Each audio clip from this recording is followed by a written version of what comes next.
Boa tarde. Bom, me chamo Karine, sou psicóloga, trabalho no Detran desde 2010.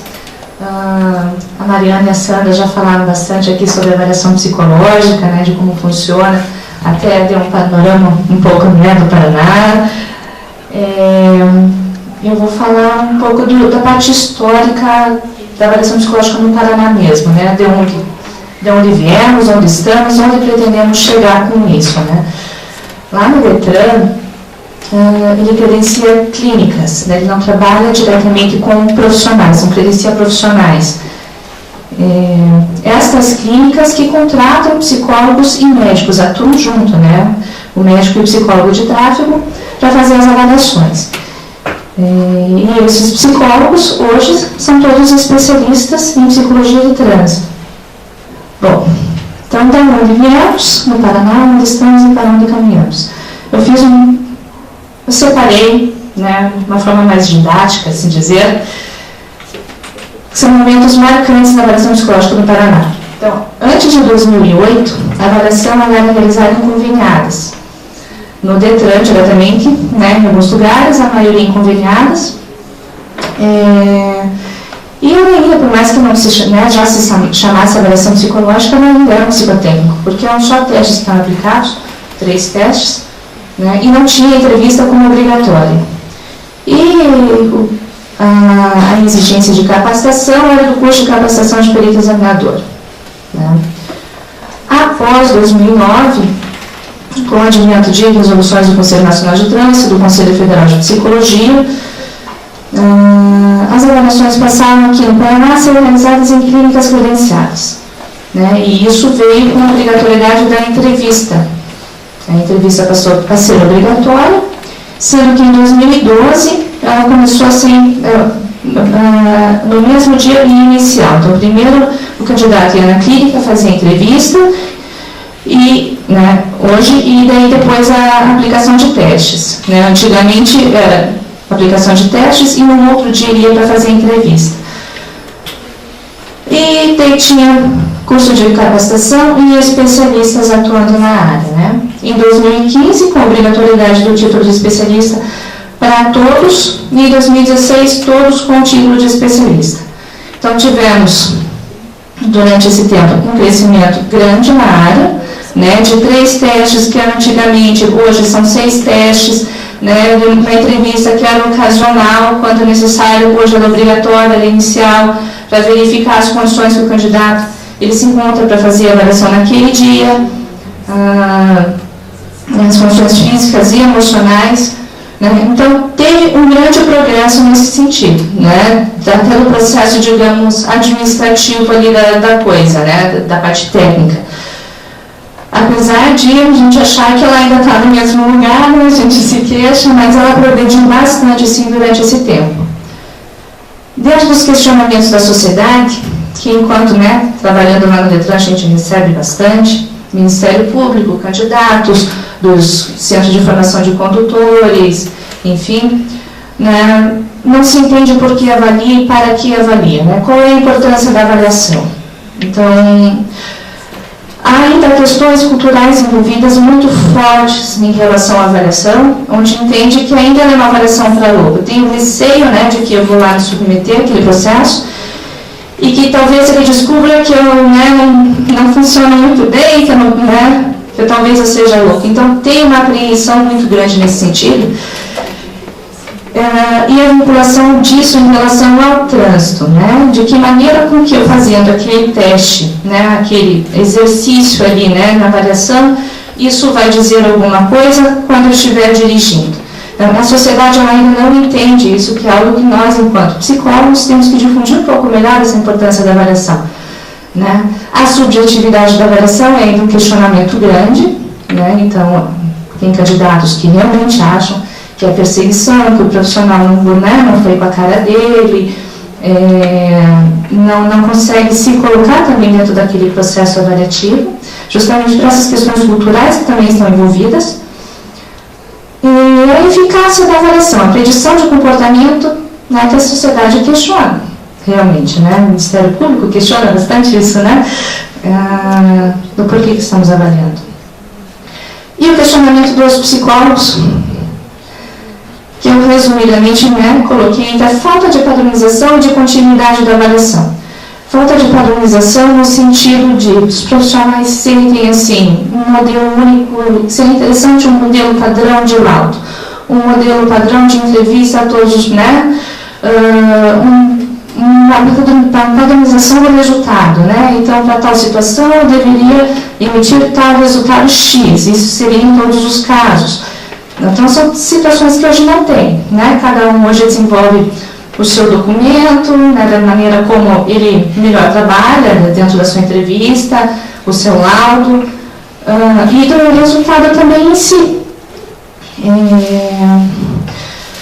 E da continuidade da avaliação, que hoje é só a obrigatoriedade dela no primeiro ano, na primeira habilitação, como a Mariana já falou, em casos de IAE, então não tem uma obrigatoriedade na continuidade da avaliação. Então a gente não consegue saber necessariamente aquele candidato que veio, que iniciou, como é que ele vai ficar, como é que ele está ali anos posteriores, Então, esses questionamentos, dentro da minha reflexão, acho que tem muito dos aspectos culturais, do Brasil, como eu já mencionei, a questão da pesquisa, do incentivo de pesquisa que tem aqui no Brasil, da dificuldade que temos de realizar pesquisa, e irmos um pouco além disso para responder também esses questionamentos, O jeitinho brasileiro, que muitas vezes a gente se acomoda, Não vai muito atrás, não tem aquela proatividade, aquela coisa crítica de realmente se questionar o que está fazendo e procurar ir além, acaba jogando a responsabilidade nos órgãos públicos, então o DETRAN que se vire, que dê um jeito, ou que o Conselho que se vire, que dê um jeito, e nós, enquanto sociedade, não nos movimentamos. Então eu fico feliz pela participação de vocês aqui hoje, de estarem aqui participando. Hoje temos 340 psicólogos trabalhando na área de trânsito. Eu gostaria que também aqui à distância estejam assistindo, porque faz parte de todos, do envolvimento de todos nesse processo. E a formação profissional, capacitação contínua. Então, hoje nós todos aqui somos especialistas. E aí? Então, esperava-se que, enquanto especialistas, produziríamos mais pesquisas, iríamos além, e parou. Então, para onde vamos agora, O que pretendemos? É algo para ser pensado, para ser refletido, o que queremos, o que precisamos, para responder esses questionamentos da sociedade, da importância da avaliação, e até esse retorno dos psicólogos mesmo, da importância da continuidade da avaliação. Eu fiz uma breve pesquisa, ali no CIEL, no BVS, coloquei avaliação psicológica, trânsito, psicologia de trânsito, para ver onde o Paraná acaba se colocando a nível de pesquisa. Obviamente não tem nada do Paraná, mas são profissionais, eu intitulei aí, onde que vem esses profissionais. Então, de 2010 a 2016, eu encontrei 24 artigos, nessas bases de dados, que tratassem dos assuntos da avaliação psicológica, trânsito e psicologia de trânsito. E eu separei pela procedência do autor, digamos assim. Então, de onde vêm esses autores? A maioria, a grande maioria, vem de São Paulo. A maioria dos pesquisadores e dos autores se encontram lá. Em segundo lugar, o que eu encontrei foi na Bahia. De Bahia tem bastante, mas é interessante que eles se repetem, são os mesmos autores sempre. E tanto que no Paraná foram 4 artigos que eu encontrei ao longo desses 6 anos, e sendo que 3 é da mesma pessoa. E a maioria dos artigos também são mais de um autor, e tem sempre alguém de São Paulo, geralmente, junto no meio. Então, são todo esse tempo, apenas 24 artigos publicados, no Paraná só tem 4. Somos todos especialistas. Eu acho que está no momento da gente começar a produzir, começar a escrever, que nem a Alessandra falou, às vezes a gente tem que se expor, é chato, não gosta, mas é preciso, é necessário, temos que divulgar o nosso trabalho. A maioria desses artigos, até que, pelo que eu vi, no grande parte, se trata sobre os construtos, sobre os testes. Em segundo lugar, revisão literária. Muito pouco se fala sobre experiência profissional, né? É bem pouco. Então, o que eu faço, como eu vejo o meu trabalho, a minha prática profissional, o que eu posso contribuir com isso também, né? Que seria interessante para vocês também, né, pensarem a respeito. Bom, a minha fala é essa. Agradeço.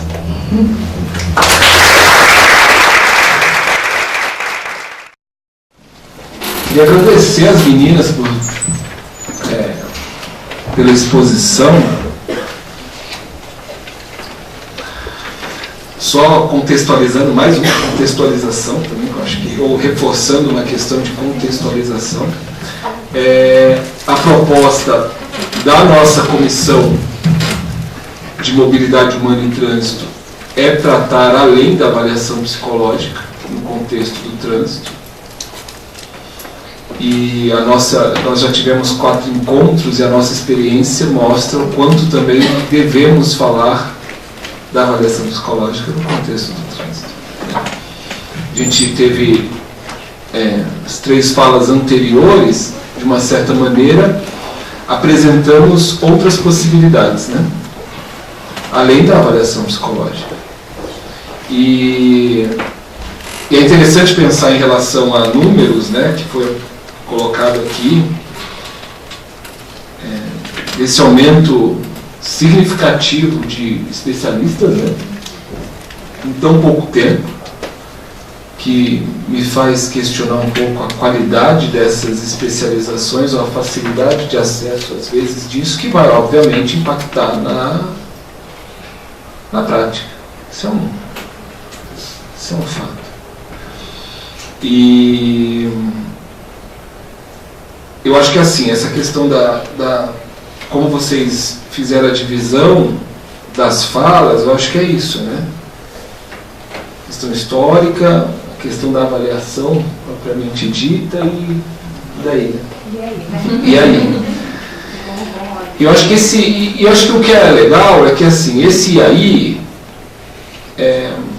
a gente, quanto comissão, tem se provocado também, né?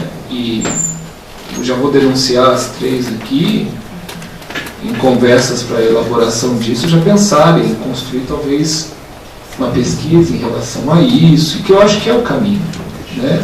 Para a gente conseguir, tirando a revisão de literatura, né? Ou sempre os mesmos, ou coisas assim, mas eu estava até comentando com a Ju aqui na hora do intervalo, né? Eu gosto muito, quando eu dou aula, eu acabo colocando sempre um tema nas minhas aulas que é reflexão acerca da prática.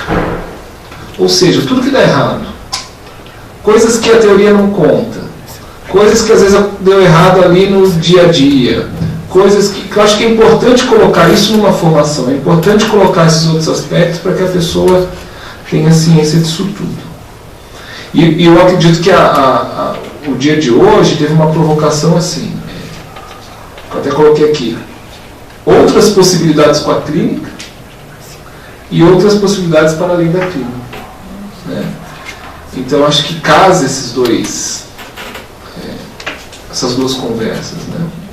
O quanto que a clínica pode fazer muito por ela mesma e pode fazer muito além dela, né? E o contrário também, o quanto que nós, talvez que não estejamos nesse dia a dia, podemos contribuir nesse processo. Eu vou deixar agora esse espaço para a gente conversar um pouquinho, né? Que eu acho que pedi para a Alessandra vir até aqui também, porque daí a gente abre para perguntas desse segundo momento. E para depois, se esgotando as perguntas, a gente partir para o encerramento.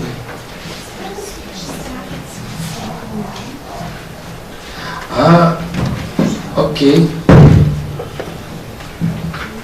Nós tivemos Que chique isso, né? Eu fico muito feliz, assim, muito feliz mesmo. Alguém de Curitiba que participou online aqui com a gente. psicóloga de Curitiba, né, a Simone, e a mensagem dela foi: parabéns pela relevância do tema desse evento. Eu acho que quando a gente se propõe a fazer um evento, é isso, né? A gente pensa quais será que são os temas que possam ser importantes, relevantes, que vá trazer um algo mais, né? Tive a oportunidade de conversar com algumas pessoas no intervalo ou na volta do almoço que manifestaram algum tipo de contentamento da maneira como foi desenvolvido o evento. Concordo contigo, é só o primeiro, mas então acho que temos aí algumas metas, a gente tem todo um planejamento, tem toda uma questão que a gente conversou na primeira reunião, a gente chega lá. Então, vou abrir para as perguntas mesmo, né? Fiquem bastante à vontade aí. O que for possível, respondermos talvez de alguns temas mais complexos e polêmicos, nós responderemos, né? E caso seja um pouco difícil de responder, tentaremos buscar respostas para isso e traremos na sequência. Boa tarde, queria parabenizar a todos, né? Acho que está sendo um evento muito interessante, com bastante conteúdo. A minha dúvida é de ordem prática, na verdade. Eu queria saber se essas reuniões da comissão daqui são abertas para que nós possamos assistir. Eu nunca estive, né? Então eu queria saber se a gente pode vir como ouvinte, enfim, para participar. Só a título de organização disso, né? Quando iniciou a proposta da comissão, né, quando teve o convite, daí a gente fez um levantamento de quais eram os psicólogos que estavam interessados ou que tinham manifestado algum tipo de interesse de trabalhar a questão da psicologia do trânsito, porque não faz parte de uma comissão permanente do Conselho. Então essa gestão falou que pensou ser interessante trabalhar a questão da Comissão de Mobilidade Humana e Trânsito. Nós fizemos esse levantamento dos psicólogos, só que desde o ano passado a gente já estava se reunindo, vamos nos aproximar do Conselho e ver essas possibilidades, né? Então acho que aquela coisa do eclipse, né? Acho que casaram várias situações e foi muito positivo. Num primeiro momento tinham acho que mais de 20 pessoas que se interessaram pela proposta e pelo tema, em algum momento gostariam de ter participado. Hoje nós estamos, como eu comentei, 12 ou 13 colaboradores nesse processo. As reuniões são abertas, né, em relação a isso. Igual comentei, me ajudem, primeira terça às 14 horas, aqui na sede mesmo. Semana terça. Eu estou bem perdido. Não, na outra ainda. Na outra, porque dia 31 é quarta, então ainda nós temos mais uma semana aí. E é aberto a qualquer psicólogo a participação, tá? Mas eu acho que o que é importante colocar em relação assim, para você ser um colaborador, ou você está falando até em nome do conselho e coisas do gênero, a tua participação, daí tem uma tentativa, você tem que participar no mínimo 3 encontros, daí o seu nome é levado para a plenária, e daí sai essa resolução. Mas ela é aberta para todos nós, né? Gente, eu queria compartilhar uma aflição, na verdade, sabe? Porque para a pessoa ser habilitada, ela só tem que saber ler e escrever para o departamento de trânsito, né? E o que eu percebo é que, às vezes, quando a pessoa chega para fazer uma avaliação psicológica, eu não realizo avaliação psicológica, mas eu acompanho candidatos de centro de formação de condutores que vão fazer a avaliação, né? Há situações em que o candidato ele tem a condição de estudo, né? Mas ele é reprovado, ele está inapto temporariamente na avaliação psicológica. Então, talvez seja só uma não compreensão minha que eu queria compartilhar com vocês para ter uma explicação. O que diferencia um candidato que não tem uma escolaridade alta a estar apto para ser habilitado de um candidato que tem uma escolaridade maior a estar inapto temporário por causa da escolaridade. Por que eu tenho essa aflição? Porque me parece que na questão de avaliar o candidato é considerado o teste. Eu não tenho muito contato com o teste, mas o pouco que eu tive deu de perceber que o resultado do teste depende um pouco do grau de escolaridade dele também. Então, por que para avaliar um candidato leva em consideração o grau de escolaridade, se o Departamento de Trânsito Patronal habilitado não leva em consideração o grau de escolaridade dele? Nem sei se deve ser discutido, né? Mas é uma aflição que eu quis... Na verdade, assim, tem testes que têm classificações através de escolaridade e tem testes que não têm classificação por isso, que tem por objetivo de avaliação, por faixa etária, sexo, então tem várias... Depende da amostragem de onde foi feito o teste, onde foi feita a pesquisa para avaliação desse teste. Mas a avaliação ela é psicológica, ela vai avaliar, como eu falei, habilidades, funções mentais, habilidades cognitivas, tendências comportamentais. Então, isso não tem a ver com o nível de conhecimento que esse candidato tem em relação a português, a física, a química, ou a passar no vestibular, que muitas mães falam, mas ele acabou de passar no vestibular, como é que ele não vai passar aqui na avaliação psicológica? Porque realmente são objetivos diferentes, né, as duas provas, né, que ele tem que fazer. Então, como é uma prova para um concurso público, é outro objetivo, para o vestibular é outro.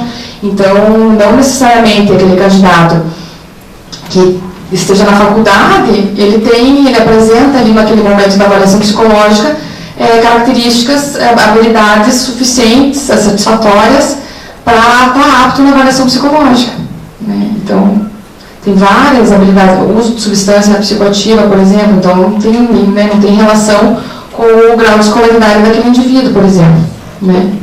Então, não tem muita relação. A minha dúvida é assim, consegue-se perceber que dois candidatos diferentes, resultados também se tornam diferentes por causa do grau de escolaridade. A gente talvez faça a relação que o grau de escolaridade implica na condição cognitiva ou na capacidade dele de atenção, de reagir à memória. Então, assim, para que a gente estuda? Para ter atenção, para ter memória. Então, por que o que não tem estudo é considerado, exigido menos do que o que tem estudo passa a ser exigido mais? Então, assim, eu entendo a tua colocação, mas infelizmente eu não consigo concordar com ela a princípio, sabe? Não é porque é uma aflição minha mesmo. O que o Departamento de Trânsito considera, assim, por que é o grau de escolaridade, né? Então, eu não entendo essa diferença para a questão de ser habilitado e para a questão de fazer avaliação psicológica, se a avaliação psicológica é para ser habilitado. Então, Elaine, assim, os princípios da avaliação psicológica, outras variáveis estão influenciando, não só a questão da escolaridade. De repente, um e outro, naquele dia, não estivessem em condições favoráveis, enfim. Mas existem outras padronizações. Eu posso escolher avaliar aquele motorista por meio de uma tabela, pela escolaridade, pela idade, não é? Então, eu fico pensando, são os questionamentos que muitos nos trazem, mas naquele dia, com a escolha que o instrumento, que o psicólogo fez, trouxe aquele resultado, não é? Então, são várias variáveis, a gente não pode dizer que é pela escolha da escolaridade, sei que tem as discordâncias, mas é o que acontece, é a questão da nossa prática, né? Enfim. Só esclarecer que, por ter baixa escolaridade, não significa que ele vai ter um processo facilitado, que ele não tem menor exigência, a mesma exigência, né? Isso é na questão de construção lá da tabela do teste, lá no momento do estudo que ele foi construído. Ele foi comparado com pessoas da mesma escolaridade, né? E, não sei, né? E quem tem ensino superior comparado com pessoas do mesmo nível. Então, não significa que um está sendo beneficiado que o outro. É a maneira como foi construído aquele instrumento. E a medida é de acordo com os seus semelhantes, digamos assim, né?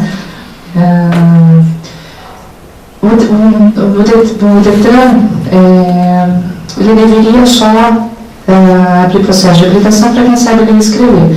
Só que isso é uma questão muito delicada, porque o que é saber ler e escrever? Né? Então, não é necessariamente ser alfabetizado. Às vezes, escrever um nome, né, ele é suficiente. E hoje você consegue montar um processo de habilitação pela internet. O objetivo de você reduzir pessoas no balcão do Detran, aquelas filas enormes, então, abre-se a possibilidade de você montar um processo.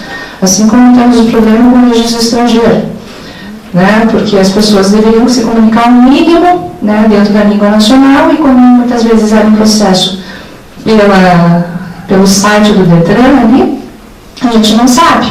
Aí chega lá na avaliação e não há uma comunicação efetiva, a pessoa não sabe ler e escrever como se esperaria,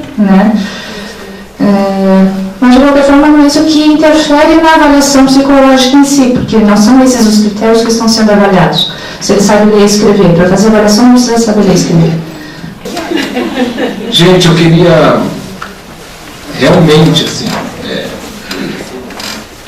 em nome da comissão, eu vou pedir que só vocês não saiam, que eu quero quebrar o protocolo um pouquinho, Carla, que é bem tranquilo, mas eu acho que é importante.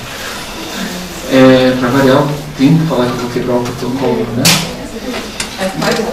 Faz parte do meu protocolo quebrar o protocolo. Mas assim, eu quero agradecer assim, de uma maneira absurda.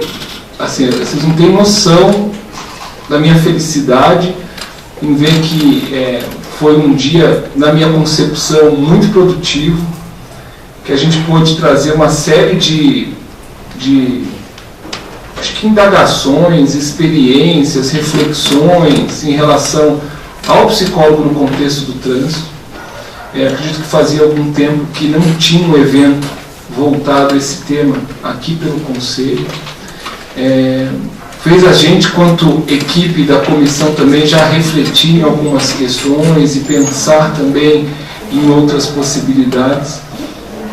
Gostaria de agradecer imensamente aqui eu vou falar todas, porque o Fabiano não está aí, é só eu e o Fabiano de meninos, mas todas, digo da comissão, todas da comissão, gostaria muito de agradecer vocês mesmos, assim, pelo trabalho que vocês têm propiciado aí, ter acreditado talvez na proposta de fazer uma psicologia do trânsito de uma maneira diferente. Então, eu acho que eu me sinto muito honrado de fazer parte da equipe que vocês estão. E, assim, a minha quebra de protocolo é muito simples, assim, acho que até só para ficar um marco legal de finalização, eu quero tirar uma foto com todo mundo. E, assim, vou deixar meu e-mail, por mais que não esteja digitado aí, e o número do meu celular também. Meu e-mail é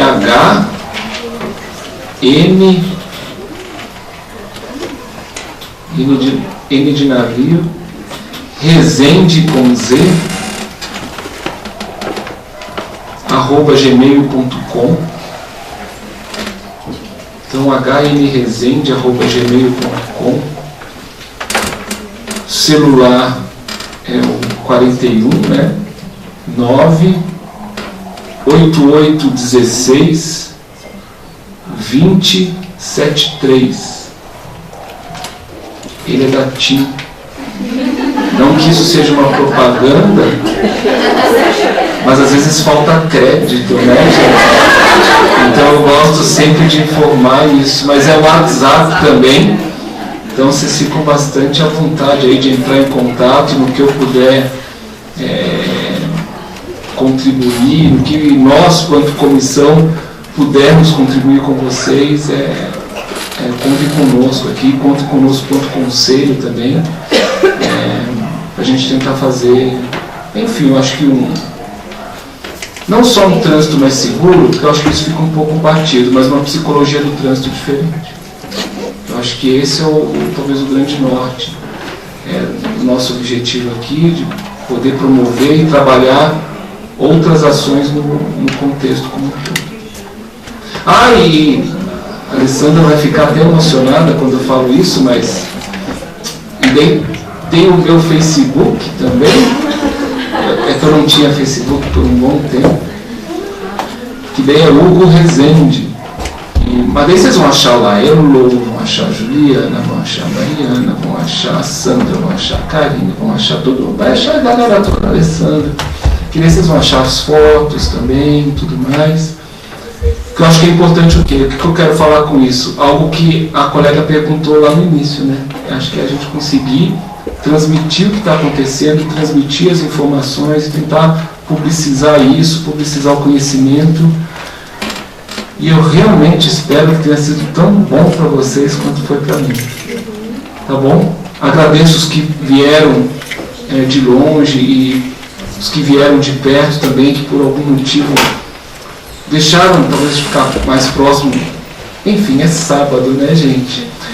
Mas acho que o que é legal é assim, só um detalhezinho, né? A proposta desse encontro, não sei se vocês lembram, mas era para ser realizado numa terça-feira, das 7 às 10. E a diretoria até entendeu, poxa, faz tanto tempo que a gente não fala, vamos fazer um dia inteiro e vamos ver o que vai dar. Olha o que deu. Maravilha. Parabéns a todos. Obrigado.